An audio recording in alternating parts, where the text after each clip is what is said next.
नमस्कार दोस्तों मैं रजनीश पचौरी आपका इस जीएस सरोवर के प्लेटफॉर्म पर स्वागत करता हूं और आशा करता हूं आप सभी स्वस्थ होंगे, मस्त होंगे, तंदुरुस्त होंगे, पढ़ाई कर रहे होंगे। चलिए, तो आज हम एक और टेस्ट सीरीज के साथ उपस्थित हुए हैं और देखेंगे पिछली परीक्षाओं में। देखिए, आज जो टेस्ट सीरीज लेकर आया हूं वो पिछली परीक्षा एसएससी के माध्यम से जो परीक्षाएँ हुई हैं और उत्तर प्रदेश पुलिस में जो क्वेश्चन आए हुए हैं विगत परीक्षाओं में, वही क्वेश्चन का संकलन आपके सामने उपस्थित किया जा रहा है। और धीरे धीरे जितने भी क्वेश्चन उत्तर प्रदेश पुलिस में और एसएससी में किसी न किसी माध्यम से एसएससी जीडी में या किसी भी परीक्षा में पूछे गए हैं, उनका संकलन आपके सामने धीरे धीरे उपस्थित किया जाएगा। देखिए, पिछली परीक्षाएं जो हो जाती हैं ना, उन्हीं से क्वेश्चन बार बार ज़्यादा पूछे जाते हैं, रिपीटेड क्वेश्चन बहुत आते हैं परीक्षाओं में। तो आज जो है वो एसएससी और उत्तर प्रदेश पुलिस में जो प्रश्न पूछे गए हैं उनका कुछ संकलन है और उनमें आप देखेंगे कुछ क्वेश्चन इतिहास के होंगे, कुछ आपके भारतीय संविधान से होंगे और 8-10 क्वेश्चन आपको कंप्यूटर से देखने को मिलेंगे, क्योंकि कंप्यूटर से भी क्वेश्चन पूछे जाते हैं। चलिए, तो आपके लिए स्क्रीन पर आपको पहला प्रश्न दिखाई दे रहा है और इससे पहले मैं एक पहले पेज पर लेकर चलूँगा। ये है संविधान, इतिहास एवं कंप्यूटर के महत्वपूर्ण प्रश्न।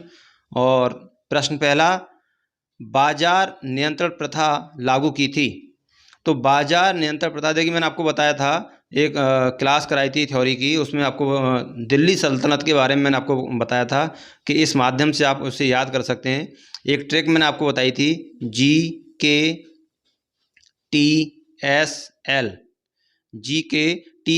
ये ट्रिक थी और इन लोगों ने दिल्ली पर शासन किया था। ये दिल्ली सल्तनत के नाम से जाना जाता है, जिसे बोलते हैं जी से गुलाम वंश, के से खिलजी वंश, टी से तुगलक वंश और एस से सैयद वंश, एल से लोधी वंश। ये मैंने आपको बताया।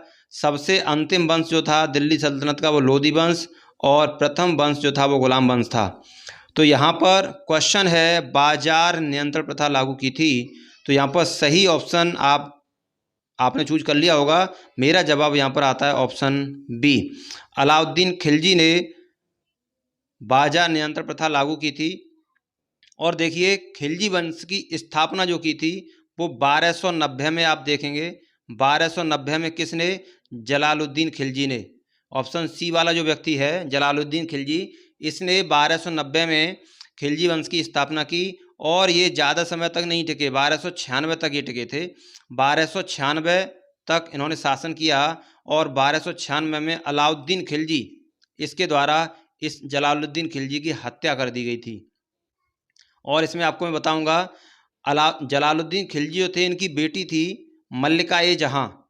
इनकी जलालुद्दीन खिलजी की बेटी थी मल्लिका-ए जहां। इससे शादी हुई थी, इसकी अलाउद्दीन खिलजी की शादी हुई थी। वैसे अलाउद्दीन खिलजी इस जलालुद्दीन खिलजी का भतीजा था।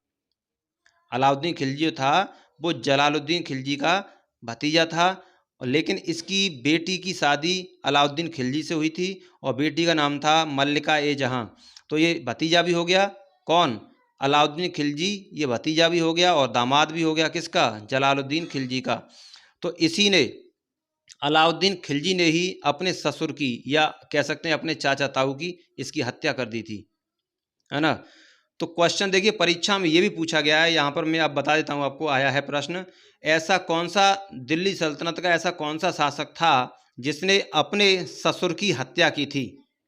तो आपको ऑप्शन देगा और ये ऑप्शन मान लो यही ऑप्शन है, क्वेश्चन है आपका। ये थोड़ी देर के लिए इस प्रश्न को आप मान लीजिए, प्रश्न यहाँ पर नहीं है, आप ये मान के चले प्रश्न है, ऐसा कौन सा दिल्ली सल्तनत का शासक था जिसने अपने ससुर की हत्या की थी? तो वो अलाउद्दीन खिलजी था। अलाउद्दीन खिलजी ने जलालुद्दीन खिलजी की हत्या की थी। जलालुद्दीन खिलजी इसका चाचा या ताऊ था और दूसरा इसका ससुर भी था, क्योंकि जलालुद्दीन खिलजी ने अपनी बेटी की मल्लिका-ए जहां की शादी इस अलाउद्दीन खिलजी से की थी और 1296 में इसी ने छुरा घोंपकर इसके जलालुद्दीन खिलजी की हत्या कर दी थी और ये खुद शासक बन गया था 1296 में। कौन? अलाउद्दीन खिलजी। तो यहाँ पर ये भी प्रश्न है आपके लिए जो मैंने बता दिया। चलिए, प्रश्न है यहाँ पर, बाजार नियंत्रण प्रथा लागू की थी। तो यहाँ का सही आंसर आपका बी होगा, अलाउद्दीन खिलजी ने बाजार प्रथा लागू की थी, बाजार नियंत्रण प्रथा। और इसने सैनिकों का वेतन निश्चित किया था और बाजार के मूल्य जो थे, वस्तुओं के मूल्य जो थे वो भी निश्चित किए थे उसमें। अगला प्रश्न स्क्रीन पर देखेंगे आपके लिए, मोहम्मद बिन कासिम था अपना जवाब आप सोचते रहिए। मेरा जवाब है यहाँ पर ऑप्शन ए तुर्क, ऑप्शन बी मंगोल, ऑप्शन सी अरब और ऑप्शन डी तुर्क अफगान। तो आपका जवाब क्या होगा? मैंने आपको 5 सेकंड का समय दिया है, तो मैं जब ऑप्शन बोल रहा हूँ उसी में आपका समय चालू हो जाता है 5 सेकंड का। मेरा जवाब यहाँ पर सही होगा सी। मोहम्मद बिन कासिम जो था अरब का रहने वाला था, और मैंने आपको वीडियो के माध्यम से, थ्योरी के माध्यम से कराया। 712 ईस्वी में इसने सिंध पर आक्रमण किया था। कहाँ? सिंध पर आक्रमण किया था, ये मैंने आपको कराया। और सिंध का शासक था दाहिर सेन, उसको इसने पराजित किया और सिंध पर विजय प्राप्त की। और विजय प्राप्त करने के बाद मैंने आपको ये भी कराया था, इसने जजिया कर लगाया था। कौन सा कर? जजिया कर। तो क्वेश्चन यही पूछा जाता है, भारत में सबसे पहले जजिया कर लगाने वाला कौन था? तो मोहम्मद बिन कासिम था। कब लगाया था? 712 में, जब इसने जीत लिया था उसके बाद। चलिए अगला प्रश्न, अरब का रहने वाला था और अल हज्जाज के कहने पर यह भारत पर आक्रमण करने के लिए आया था और जीत के गया था। चलिए अगला प्रश्न स्क्रीन पर, वास्को ड गामा भारत कब आया था? आपका समय चालू हो चुका है, जैसे ही प्रश्न स्क्रीन पर आया आपका समय प्रारंभ हो चुका है। Option A 1486, option B 1497, option D 1498, option C 1498 और ऑप्शन डी 1600। तो यहाँ पर आपका समय समाप्त हुआ। सही ऑप्शन होगा यहाँ पर 1498। वास्को ड गामा भारत में आया था 1498 में, और ये कालीकट बंदरगाह पर उतरा था। कहाँ? कालीकट बंदरगाह पर उतरा था। और वहाँ का शासक था जमोरिन। कौन था? जमोरिन शासक था। ये भी क्वेश्चन पूछा जा सकता है कि वास्को ड गामा जब भारत आया तो उसका स्वागत किसने किया? तो जमोरिन ने उसका स्वागत किया था। किसने? जमोरिन ने। और ये भी पूछ लेता है जमोरिन का वास्तविक नाम क्या था? तो सामुरी। क्या था? सामुरी। वास्तविक नाम था उसका सामुरी। जमोरिन का वास्तविक नाम सामुरी। कहाँ पहुंचा था? कालीकट बंदरगाह पर पहुंचा था। कब आया था? 1498 में। कौन आया था? वास्को ड गामा, पुर्तगाली शासक था। और सबसे पहले भारत में पुर्तगाली आए थे और सबसे बाद में 1961 में यहाँ से गए थे। लठ मार के भगाए थे, तब यहाँ से गए थे। गोवा पर इनका अधिकार था। चलिए अगला प्रश्न, और इसका स्वागत किसने किया था? वो जमोरिन ने किया था। जमोरिन वहाँ का शासक था, इसका मूल नाम सामुरी था। अगला प्रश्न स्क्रीन पर, अयोध्या में बाबरी मस्जिद का निर्माण किसने किया था? तो देखिए, आप जैसे ही प्रश्न पढ़ेंगे आप तुरंत जवाब यहाँ पर आंसर देंगे ऑप्शन ए, जो कि गलत होगा। अयोध्या में बाबरी मस्जिद का निर्माण किसने किया? ऑप्शन ए बाबर ने, ऑप्शन बी हुमायूं ने, ऑप्शन सी निजामुल मुल्क ने, ऑप्शन डी मीर बाकी ने। तो देखिए अयोध्या में जो बाबरी मस्जिद, वहाँ पर राम मंदिर हुआ करता था, उसे तोड़कर और बाबरी मस्जिद का निर्माण किया। और बाबर का सेनापति कौन था? मीर बाकी। इसने वहाँ पर बाबरी मस्जिद का निर्माण किया था। कितनी बार ये परीक्षाओं में पूछा गया है। तो चलिए, बाबर ने मुगल साम्राज्य की स्थापना की थी। और क्वेश्चन ये आया है, बाबर ने भारत पर आक्रमण किया तो कहाँ से इसने प्रवेश किया? पंजाब से। ये क्वेश्चन कई बार आया है, एसएससी में ही आया है कि बाबर ने भारत में कहाँ से प्रवेश किया था? पंजाब के माध्यम से। अगला प्रश्न स्क्रीन पर, संविधान सभा में सदस्यों का चुनाव कैसे हुआ था? संविधान सभा में सदस्यों का चुनाव कैसे हुआ था? तो ये मैंने आपको वीडियो कराई थी, आपने मेरी क्लास देखी होगी, तो उसमें मैंने आपको कराया था। संविधान सभा में जो सदस्यों का चुनाव हुआ था, सीधे जनता द्वारा नहीं हुआ, भारतीय राष्ट्रीय कांग्रेस के नामांकन द्वारा नहीं हुआ, भारतीय राज्यों के शासकों के नामांकन द्वारा ऐसा भी नहीं हुआ, प्रांतीय सभाओं द्वारा यहाँ पर संविधान सभा के सदस्यों का चुनाव हुआ था। तो ये प्रश्न आपके परीक्षा में बार बार पूछे गए हैं और आप इन्हें बारी बारी से लगाएंगे। और आपको समय दिया जा रहा है, जैसे ही प्रश्न स्क्रीन पर आता है आपका समय प्रारंभ हो जाता है। वैसे अगला प्रश्न आपके लिए स्क्रीन पर देखेंगे, मौलिक कर्तव्यों का समावेश भारतीय संविधान में हुआ। ये मैं आपको बता चुका हूं। देखिए, मौलिक कर्तव्य 1976 में आप देखेंगे, इंदिरा गांधी प्रधानमंत्री थी, कांग्रेस की सरकार थी। उस समय 42वां संविधान संशोधन हुआ था। कब? 1976 में। और उसमें स्वर्ण सिंह समिति का गठन किया गया था और उस समिति की सिफारिश थी कि 8 मौलिक कर्तव्यों को जोड़ा जाए, लेकिन 8 न जोड़कर उस समय 10 मौलिक कर्तव्य जोड़े गए थे। स्वर्ण सिंह समिति की सिफारिश 8 की थी, लेकिन 10 जोड़े थे। तो वो संविधान संशोधन था 42वां संविधान संशोधन 1976 में, कांग्रेस की सरकार थी।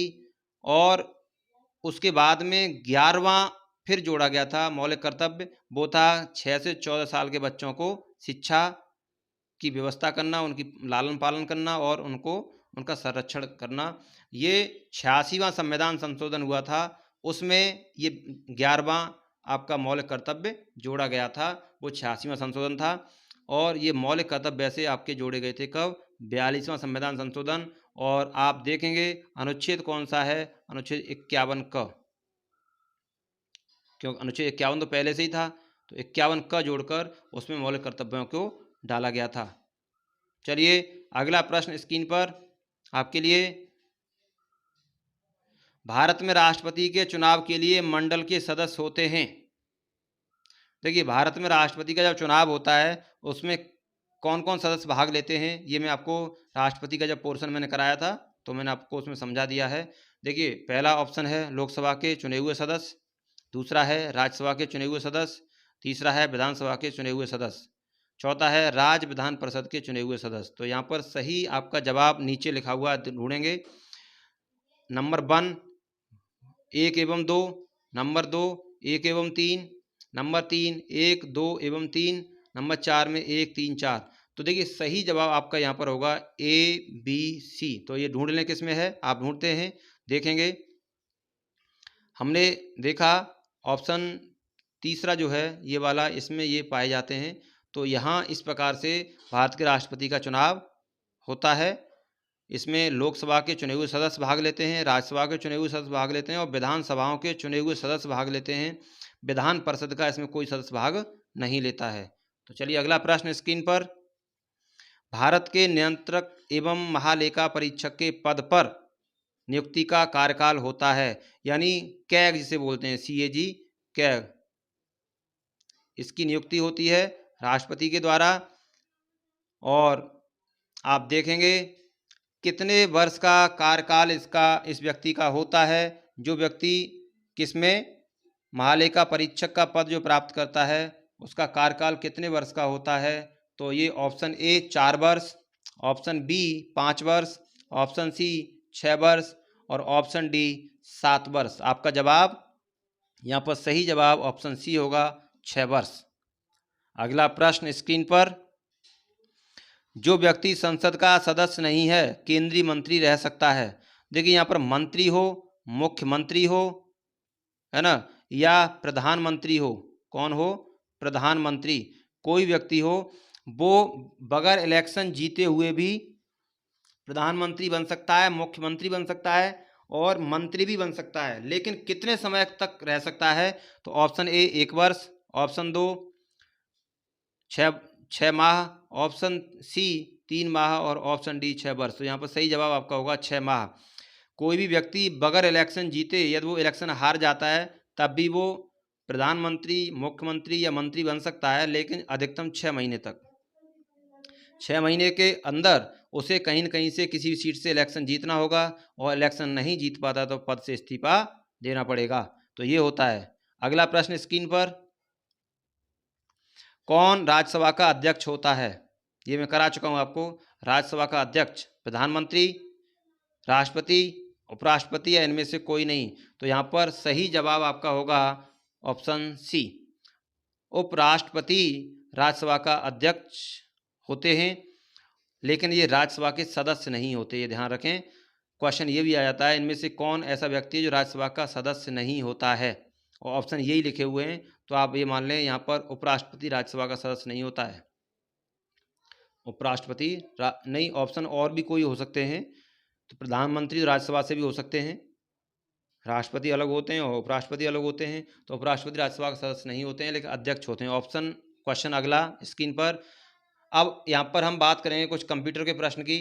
प्रश्न है आपका पहला, भारत का पहला कंप्यूटर कहाँ स्थापित किया गया था? क्वेश्चन कंप्यूटर से भी आते हैं परीक्षाओं में, और पुलिस में और यूपी पुलिस में और SSC GD में प्रश्न आए हुए हैं, वही प्रश्न है। तो यहाँ पर ऑप्शन A भारतीय प्रौद्योगिकी संस्थान दिल्ली, ऑप्शन B भारतीय विज्ञान संस्थान बेंगलुरु और option C Indian iron and steel company Burnpur और ऑप्शन D है भारतीय सांख्यिकी संस्थान कोलकाता। तो तो यहाँ पर सही जवाब आपका होगा ऑप्शन डी, भारतीय सांख्यिकी संस्थान कोलकाता।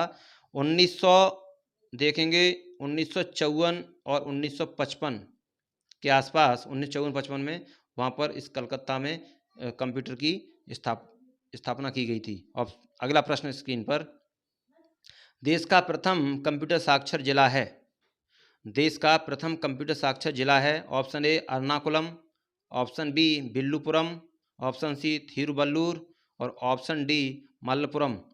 तो आपका यहाँ पर सही जवाब होगा ऑप्शन, सोचिए आप, ऑप्शन डी मलप्पुरम। कहाँ पर है? केरल में, केरल का ये जिला है। पहला कैसा देश का प्रथम कंप्यूटर साक्षर जिला है? मलप्पुरम।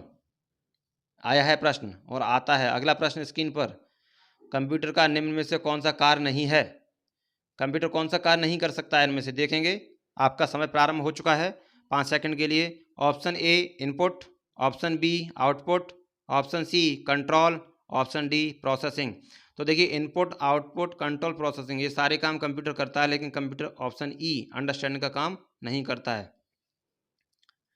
इनपुट, जो भी कंप्यूटर में हम डाटा सेव करते हैं वो इनपुट, और जो हार्ड कॉपी के माध्यम से निकल के आता है वो आउटपुट। चलिए अगला प्रश्न स्क्रीन पर, वह इलेक्ट्रॉनिक डिवाइस जो डाटा को स्वीकार कर सकती है, डाटा को प्रोसेस करती है तथा आउटपुट उत्पन्न करती है और परिणामों को भविष्य में प्रयोग के लिए स्टोर करती है, कहलाती है?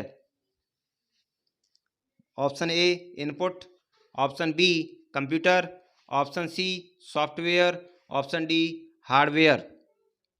तो आपका सही जवाब यहाँ पर होगा ऑप्शन बी, कंप्यूटर इस काम को करता है। चलिए अगला प्रश्न स्क्रीन पर, निम्नलिखित में से कौन कंप्यूटर के गुण हैं?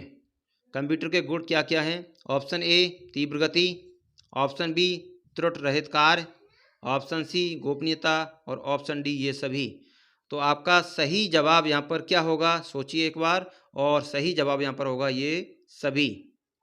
कंप्यूटर के गुण हैं, देखिए, तीव्र गति से काम करता है, त्रुटि रहित काम करता है, आप कोई गलत जानकारी उसमें भरेंगे तो वो स्वीकार नहीं करेगा। गोपनीयता, आप पासवर्ड के माध्यम से गोपनीयता बरतते हैं, तो ये सभी ऑप्शन सही होंगे। अगला प्रश्न स्क्रीन पर, डाटा प्रोसेसिंग का अर्थ है, डाटा प्रोसेसिंग का अर्थ है डाटा संग्रहण, डाटा को सजाना, डाटा को उपयोगी बनाना या उपयुक्त सभी। तो डाटा प्रोसेसिंग का अर्थ क्या होगा? आपका सही जवाब क्या होगा? ऑप्शन सी, सही जवाब होगा ऑप्शन सी, यानी डाटा प्रोसेसिंग का अर्थ होगा डाटा को उपयोगी बनाना। चलिए अगला प्रश्न स्क्रीन पर, प्रश्न है, चिन्हात्मक डाटा में प्रयोग किया जाता है। चिन्हात्मक डाटा जो होता है उसमें अंकों को, अक्षरों को, चिन्हों को या सभी। तो देखिए, अंक होते हैं 5-6, अक्षर होते हैं क ख ग जो भी है, चिन्ह भी होते हैं, इस प्रकार से आप चिन्ह भी लगा सकते हैं, है ना, ये चिन्ह आप लगाते हैं, और तो ये सभी होगा इसका ऑप्शन डी। अगला प्रश्न स्क्रीन पर, इनमें से कंप्यूटर का गुण नहीं है। कंप्यूटर का क्या गुण नहीं है? नंबर, ऑप्शन ए जल्दी निर्णय लेने की क्षमता, ऑप्शन बी गोपनीयता, ऑप्शन सी बुद्धिहीनता, ऑप्शन डी विविधता। आप यदि थोड़ा सा दिमाग रखते हैं तो आपका सही जवाब अपने आप ही हो जाएगा ऑप्शन सी, बुद्धिहीनता। कंप्यूटर में ये गुण नहीं है। अगला प्रश्न, कंप्यूटर साक्षरता दिवस मनाया जाता है। देखिए, कंप्यूटर साक्षरता दिवस कब मनाया जाता है? ऑप्शन ए 1 दिसंबर, ऑप्शन 2, ऑप्शन बी 2 दिसंबर, ऑप्शन सी 1 जनवरी, ऑप्शन डी 22 जनवरी। तो यहाँ पर सही जवाब आपका क्या होगा?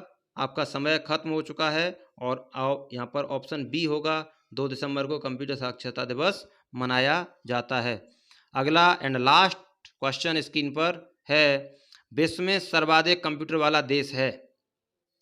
विश्व में सर्वाधिक कंप्यूटर वाला देश भारत, रूस, जापान या अमेरिका। तो आप अपना जवाब सोच लिया होगा।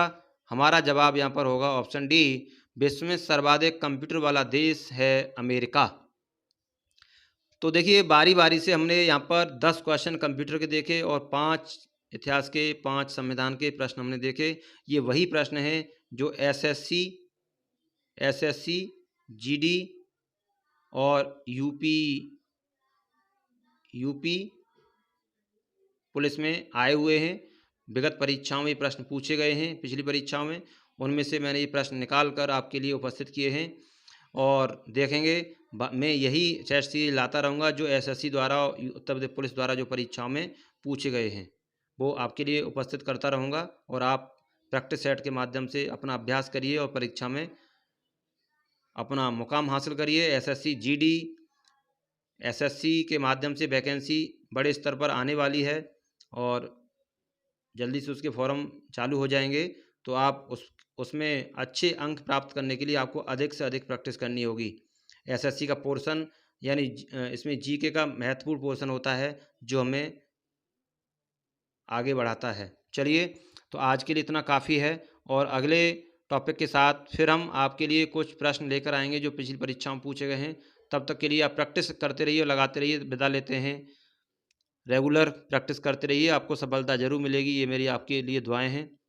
आज के लिए इतना काफ़ी है। अगले टॉपिक के साथ फिर मुलाकात करेंगे। नमस्कार।